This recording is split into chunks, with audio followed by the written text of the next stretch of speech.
வணக்கம் ஐயா. வணக்கம். இப்போ எனக்கு உடல் சம்பந்தப்பட்ட பிரச்சனை எல்லாம் இருக்குங்க ஐயா. சில சுகர், பிபி அந்த மாதிரி சில நோய்கள்லாம் இருக்கு. சரி. இப்போ இந்த தியானம் பண்றேன், அந்த நோய்கள்லாம் குணமாகுமா? முதல்ல நீங்க தியானத்தை முதல்ல கத்துக்கணும். சரிங்களா? முறையா இந்த பயிற்சி எடுத்துக்கிட்டீங்கன்னா அதை நம்ம கண்ட்ரோல் பண்ணலாம்.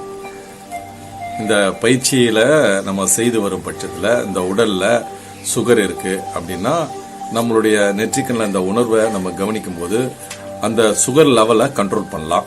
அதே மாதிரி பிரஷர் வரும்போது அதையும் நம்ம கண்ட்ரோல் பண்ணலாம்.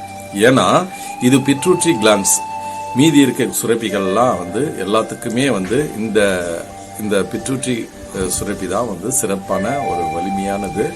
இதன் மூலியமா அந்த இடத்துக்கு சரி செய்யறதுக்கான வாய்ப்புகள் இருக்கு. அடுத்தது அப்புறம் ஐயா, இப்போ இந்த தியானம் பண்றதால என்னுடைய வாழ்வியல தனி மனித ஒழுக்கம் அப்படின்றது எந்த அளவுக்கு மேம்படும்? கட்டாயம். நல்ல அருமையான கேள்வி. சில பேர் தியானம் செய்வோம், என்னால கோபம் வருது, எனக்கு சில தவறுகளை செய்ய வேண்டியிருக்கு அப்படின்ற மாதிரி தவறுகளை செஞ்சுட்டு வராங்க, கண்ட்ரோல் பண்ண முடியல அப்படின்றாங்க. அதுக்கு காரணம்னா சரியான முறையான பயிற்சி இல்லை அப்படிங்கிறது தான். இதனுடைய முறையான பயிற்சிகள் அப்படின்னு சொன்னா இதை நம்ம மனதை நம்ம கண்ட்ரோல் பண்ணோம். மனம்தான் நம்மளை ஆக்கிரமிச்சு ஆசைகளை உருவாக்குறதுக்கு அதுதான் காரணமாக இருக்கு. அதுக்கு தான் நானும் பல பயிற்சிகள் சொல்லியிருக்கேன். உங்களுடைய தொடுதல் உணர்வு, உங்களுடைய சுவை உணர்வு, முகர்தல் உணர்வு, பார்வை உணர்வு, கேட்கும் உணர்வெல்லாம் நம்ம நெற்றில கவனிக்கும் போது இது புத்தின்ற ஒரு நிலைக்கு நம்ம அங்கே எடுத்துக்கிட்டு போகுது. அந்த புத்தி நம்மளை சிறப்பான வழியை ஏற்படுத்தும். உங்கள் குணாதிசயங்களை மாற்றும். உங்களுடைய இருக்கக்கூடிய அந்த உயிர் ஆற்றலை சீரமைக்கும். அப்படிங்கிறது உங்களுக்கு ஒரு உயிர் ஆற்றலை பதிவு செய்யறது தான் திரும்ப திரும்ப வரும். அதை தேவையில்லாத டெலீட் பண்ணிட்டு புதுசா அதில் ஃபீட் பண்ணிக்கிற மாதிரி புதிய எண்ணங்கள், புதிய செயல்கள், ஒழுக்க முறைகள் இவைகளெல்லாம் நம்ம இதில் தனி மனித ஒழுக்கங்கள்லாம் நம்ம இந்த வழியாக நம்ம எடுத்துகிட்டு போகும்போது கட்டாயம் அது சாத்தியமான ஒன்று. இப்போ இந்த தியானம் நான் உங்ககிட்ட கற்றுக்கிறேன், ஆனால் என் குடும்ப உறுப்பினர்கள் தியானம் பண்ணுறதுலையோ அதில் ஆர்வம் இல்லை அப்படின்னா, இப்போ நான் கற்றுட்டு நான் இதை சரியாக பின்பற்றி வரேன் அப்படின்றப்போ இது என் குடும்ப உறுப்பினர்களுக்கு இதனால் என்ன மாதிரியான பலன்கள் அடைவாங்க? கட்டாயம் இதில் பலன் அடைவாங்க. முதல்ல உங்களை நீங்கள் தெரிஞ்சுக்கிறீங்க, உங்களை நீங்கள் அறிஞ்சிக்கிறீங்க, உங்களை பற்றியான அனைத்தும் தெரிஞ்சுக்கிறதுக்கு வாய்ப்பு இருக்கு. அதே போல நீங்க உங்க குடும்பத்தில் இருக்கிறவங்களையும் நீங்க தன்னை போல அவர்களும் இருப்பாங்க அப்படின்ற எண்ணத்தோட நீங்க பார்ப்பீங்க. அவங்களுடைய எண்ணங்கள் என்னன்றத ஒரு புரிதல் உங்களுக்கு ஏற்படும்.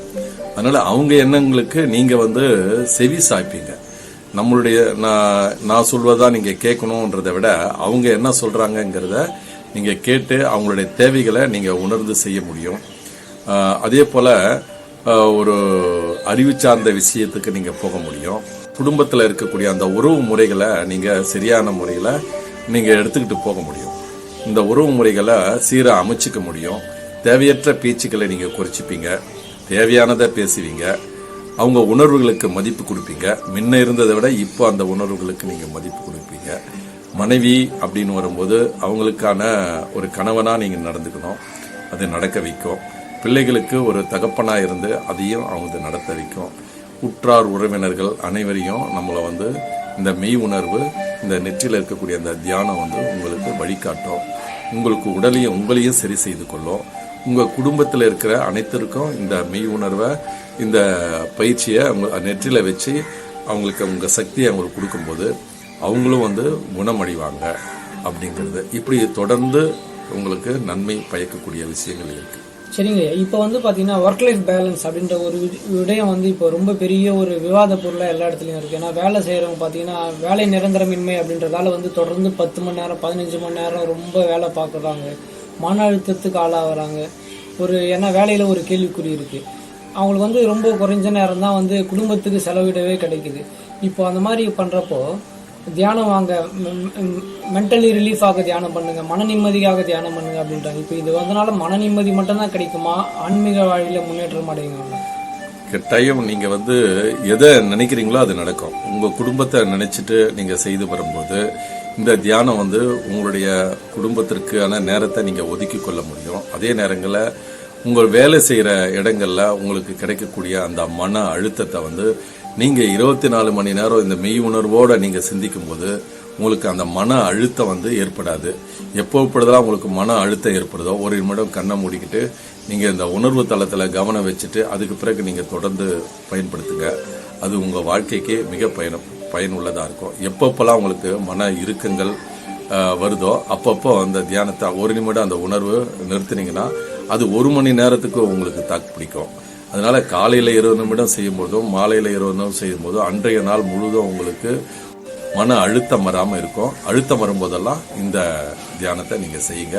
அது வரவே வராது. முயற்சி பண்ணி பாருங்க. முயற்சி பண்ணாம பயிற்சி செய்யாம எந்த விதமும் பலன் அளிக்காது.